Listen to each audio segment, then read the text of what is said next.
Harare meya otanga kupomedzerwa zvipande asanganiswa nemamwe mabande ari kutaurwa nevanhu veZANU-PF. Kana uchangotanga kusvika panapa, like this video kuitira kuti ZANU-PF iboikane. Pawiki radarika apo pane nyaya yakatenderera pachinzi Harare meya Jacob Mafume aenda kunojoina ZANU-PF. Nhasi tiri kuona nyaya iri kubudiswa nauyo Nick Mangwana, spokesperson wegovernment, atoda kuti yesterday at the Commission of Inquiry on Harare City Council, it was revealed that councillors blew 11 million on workshops in the first 7 months of this year. Let's see what suffered. Rubbish not collected, roads not repaired, no street lights, no traffic lights, no water. Jacob Mafume ndo bategwa zvanzi uyaka upindure nyaya yako iri papa. You know, this whole thing ZANU-PF chandakaona chandakadzidza about ZANU-PF ndechekuti vanokutora so vanotanga vakuti kana vakuda kukupedza career vanotanga vakutora kubva muvanhu vokufunga kuti vako iwo obva wanzi wajoina ZANU-PF, you are now a ZANU-PF project, like zvakataurwa paMafume achioneswa navanhu. Why uri kunodhigidha nevanhu ava iwo? Ungatopinda mumvura nemungwena nezera rako iri zvako iwo. Ndibvanzi ndobva atanga kutobloka vanhu. CNN mani chichichichi achibloka vanhu on X zvakaitika. I think more than 100 people or so vakatobloka mhene kuti kana pa 1 minute or pachi vaida kubvunza vanhu vanga vane shungu kana kuti care. But chandinoziva ndechekuti mutemo wedzungu nemunyama kana kuti manyengo nemunyama zvisiyane, but apa asanganiswa nonzi mutemo wedzungu nemunyama unonga wafungudzwa kuti vanhu veZimbabwe zvavari kudza zvina nebasa rese. Now ibande ratotangwa iri rekutoti this guy anofanira kutoenda achiansa kuti mari iyoyo akaifambisa sei. Vatofunga kumupedza career kuti iwewe wotouya wototudza iwe watiudze amuna kutakura marara, amuna kugadzira mapotozi, amuna kuisa marobots, amuna kuisa malights, you know, zvese izvo. Saka mari yacho makaishandisa muchiite chii? You know, zvino workshop zvazvo vanenge vachiita kuti workshop yakatakate vobva vatabuda vachidya and stuff zvavanenge vachiita. So the first comment ndiye iye Jacob Mafume wacho abva apindura kuZANU-PF ari kutaura kuti this country is a case on it who benefits from such lies. The figures are thrown about like confetti at a wedding. You are a government spokeschief. Verify first. We do not have that much money as a council in the first place. Ndo mashoko apindurwa na Jacob Mafume achipindura kuna Nick Mangwana uyo anga atanga musindo wekuti mari idzodzo makadzishandisa chii, anga anongedzera achinanga umbavha uri kutarisirwa kunzi wakaitwa nevakomana vekanzuru kana kuti you know this guy. Saka this guy ndiye mukuruka wekanzuru kaMafume, ndiye anenge ari pa front page. Saka iye ari kuti ayo mari iyo hatina chinchichi. Tisati edo tataura dzimwe nyaya dzekuti mari iri kutaurwa iri kunzi yakajigiwa iri kutaurwa navaniki iri kunzi 11 million yakapapa first 7 months. Anditi tisatataura zvenyaya yemajet, private jet ari kuflywa. We all know that. Muchu remember nyaya ya first lady wachinzi vaenda ne-expensive jet rera ravakaenda naro rinonzi 11,000 iyo rinoijika per hour ndo inenge chichajwa. Muchiri remember nyaya yedelegation yakaenda kuFrance kuma-Olympic. Hapana futi chivakachivha ende hakuna akavabvunza, but these guys vari kubvunza kanzuru. But I'm not here kuti ndimirire vakomana vekanzuru. Ndiripo pakudambura munhu wese. Pano nhasi pamiwe pari kuchohwa munhu. Nhasi panapa tinovhuna tikaona kuti zvakamira sei. Saka tinoda kuonesana kuti idzi dzasangana dziri dzemudanga. Tisatatanga kuti ZANU-PF iri kuaccuse these people. Ngavatinge vaziva futi kuti ivo pachavo vari kutambisa mari futi.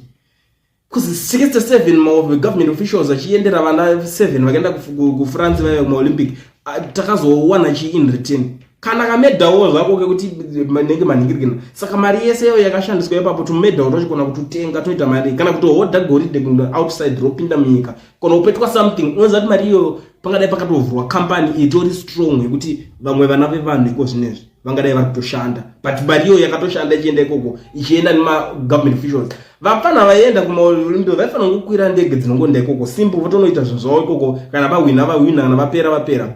Like zvakaita Botswana hakuna ma-officials akaenda, but ndiwo akabva atosvika akanohwina ikoko mukomana wayo. Handiti but anyway ngatipinde timboonesana panapa nezvimwe zvinhu zvitowa navanhu. Pari kunzi they are following the national government and parliament, how much is blown through corruption only for the president and government celebrate receiving aid from another government. Urikuona tuzatotanga apana, it's not all about ningirikini, but gaza dumbo wasting money on workshop instead of service delivery is duplicable. But then Nikki, he is the mayor of Recourse, an extension of ZANU-PF.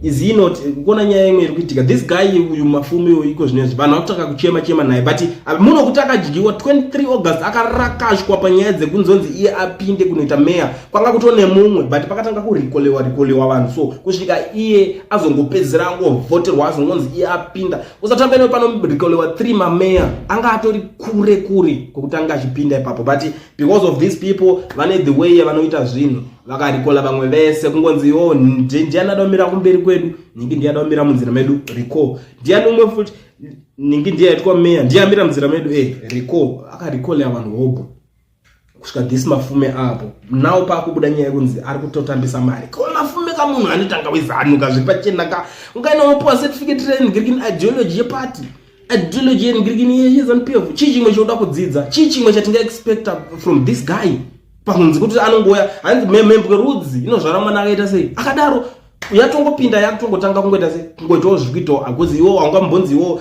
woisa mbeu yemango yobva yabudisa magwavha. There's no such a thing.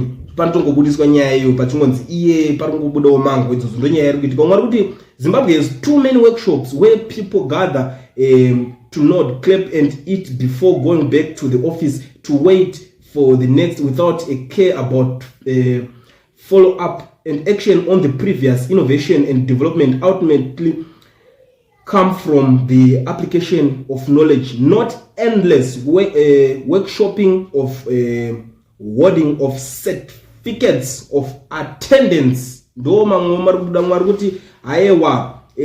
evidence this post is meaningless. Momo arikutry kuda kunobuditsa kuti without evidence, but evidence yatotaura kunzi inquiry ndo zvayakabuditsa panapa. Muri kuzona parikonzi inquiry ndo zvayakabuditsa, itori evidence iri enough. Chero vakabuda vachida kuzviramba nemuromo hazvirambike nemuromo, inquiry ndo inofanira kuuya ichizotaura kuti takaita sei, and it's on Herald futi, haisi nyaya yekungoti ndinika ataura handiti. Saka musati matanga kunoningirikina mutanga maningirina, plus idzi ndedzemudanga hadzo dziri kutungana, but regatsa tipinde mukati tipindire nyaya yacho. Mwari kuti maybe he paid his fees at Chitepo schools or the school of ideology. I don't even know, but you see Jacob Daly during briefing at ZANU-PF HQ, why not ask him face to face? You know, ndo mwataura kunzi dai mangobvunzana bozi mwana wenyu anouya kumusangano. Mwari kuti pedzeranai kuzanu ikoko nika antishabangu ndiye leader we opposition wa ED. If your useless leader didn't abuse the state institutions to destroy authentic and legal voted opposition, Nelson Chamisa wouldn't allow that rubbish to happen. Anyways, this is happening in your government. Mungo arikutaura kuti ayo nyaya idzodzo dzinoda kuti musangane mupedzerane because mwana wenyu ndedze mudanga. Ndikuzoona mumwe ari kuti ayo ibvapo iwe isu kwedu kuno 100% ZANU-PF kumberengwa uko, asi tiri kuti mvura hatina, magetsi hatina, zvitoro hatina, zvipatara hatina, maroads hatina, mombe hadzidhibhi, mbavha dzinoba hadzisungwi. Niki mangwana usati jairire iwewe ndimi muri kutonyazoziva zvinhu zviri kuitika. Ino ndo nyaya imwe iri kutaurwa nemunhu ari kutobuditsawo imwe secret iri kutoitika kumberengwa. Mumwe ari kuti one he completed an orientation course kuchitepo school of ideology propaganda uko makamuita sei futi mafume uyu ndozva zvatongove mafume akatongonodzidziswa kutoti kana nani vanhu veZANU-PF vanoaccuswa nyaya dzemari dzakawanda. Usafungidza kuti nyaya dzakadaiso dzikabuda pane zvinhu zvichatoitika because akatodzidziswa ideology yeZANU-PF kudhara this young man.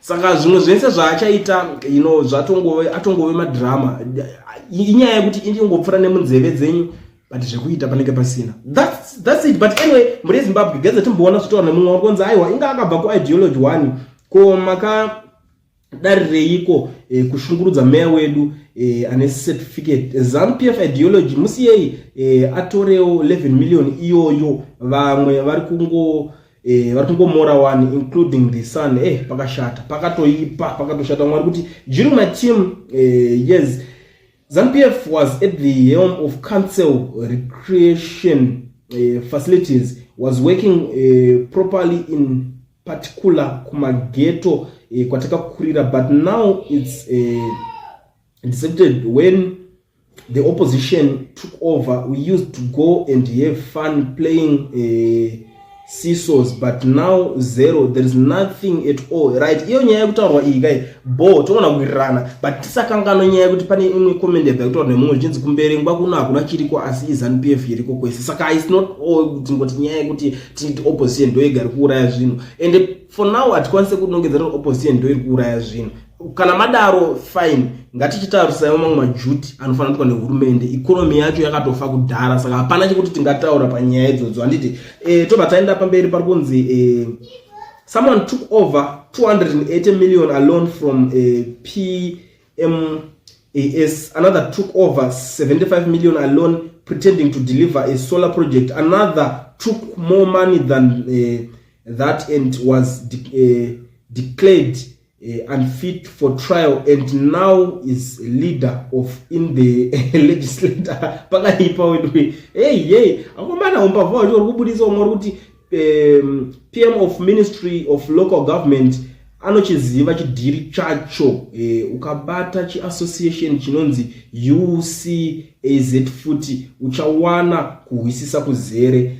Right. So Mr. Doing consumed over 80 million liters of Mazoe drink and 240 million tons of Lobels loose dog biscuits at those workshops. Right. Pakaipa. Ma one. Patonzi vakatombodya. Parutora zvinhu zvakawanda zvikafu. Buzi makomana wacho nzara akatanga kumba unenge abva kudya. Ino nyaya kunzi ma workshop kunoenda kuchinodya. Mune mchishandira nyika. Chinonzi kushandira nyika chi? Unoda kudya chi? Muna afa washandira nyika ngabva kwakadya.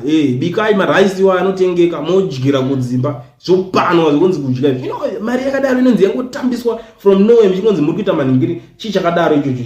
Nemichitambisa mari yenyika. Munofunga nyika yacho haisi in a good state yekuti ikwanise kunge ikwanisa kupa zvinhu zvakadaro. Handiti ngwari kuti Nick, as long as you choose to only see opposition faults, we won't take you seriously. Government debt and ministries from Auditor General reports are embezzling funds annually, yet you haven't tweeted about any of them today. You want us to listen? Please, chimotanga wabata nyaya idzodzo azvinonetsa. Ngatiti for now isusu tototaura nyaya inenge yabuda, zvokuti taura isina kubuda hatine nazvo. Kana dziri kumashure dzese, isusu panapa tobata dzese dzomotota dzekumashure panapa ukatodzika munhingiri medu mutomaona mavidhio acho takazviita, but nhasi timbori nenyaya yechikomana. Where is that 11 million? Vakana kutambisa mari muchita zvinhu zvisina nebasa rese, hapana chinoshamisira. Kana zvichitoita ngavabviswe, ndo mameya acho anashabangiwa, ndo makansela acho akasiyiwa nanashabangu. Nhasi ZANU-PF yada kubhizwa kuti hey yakazotambisa mari yakadai. Vanhu vakavhoterwa nevanhu chaicho makarikola. Nawo makasara nevenyu mauda kucomplaina kunani papa.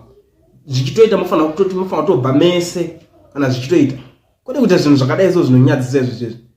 Anyway, muri Zimbabwe ndangoti darike nepanapa munoziva kuti ndatini panochohwa munhu. Kana uchinge first time yako gara wa subscribe so that you will join this amazing family, because panapa patambwe tinobvarura nyaya dzese dzinenge dzichiitika.